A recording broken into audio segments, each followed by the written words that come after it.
Баршаңызға сәлем, сіздермен бірге Аружан, менің каналыма қош келдіңіздер. Сіздермен бүгін өте әдемі, ерекше, дәмді, алғаш жасағаннан шығатын шоколадты пончик рецептін бөлісетін боламын.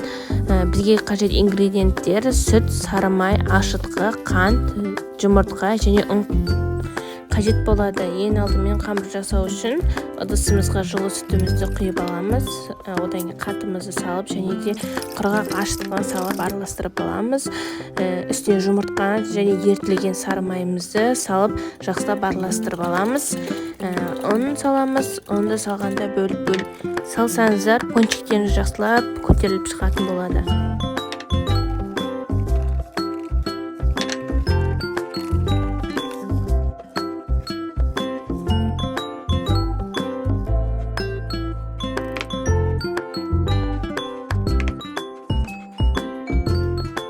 Мен қамыр илеп болдым. Осы қамырды салафан немесе пищевой пленкамен немесе матамен бетін жауып қоямыз. Қамырымызды жылы жерге 1,5-2 сағатқа қалдырамыз. Қамыр менде керемет болып көтерілді. Көбіне қамырлар духовкаға алдын ала пештеріңізді қыздырып алып, жарты сағатқа 1 сағатқа қойып алсаңыздар болды. Жақсы болып көтеріліп шығады.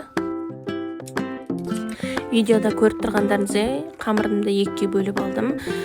Иуы қанғанша жақсылап бетін жауып қойдым салафанның көмегімен 10-15 минутқа.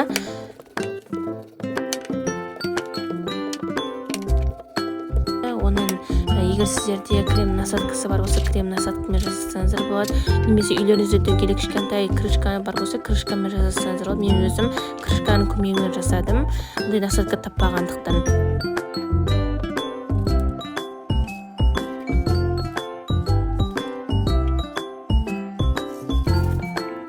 Пончиктер қызып тұрған майға салып аламын.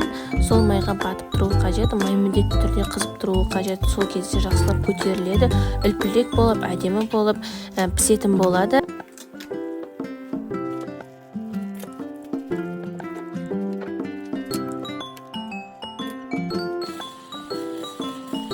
Ыдысымызға шоколад пен сары майымызды салып, су моншасында мен ерітетін боламын.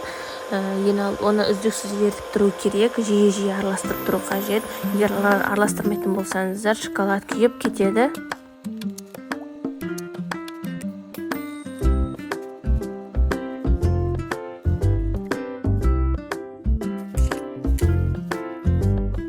Сіздерге видео пайдалы болып жатса, лайк басып, пікір қалдырып, менің каналыма тіркеліп қоюды ұмытпаңыздар.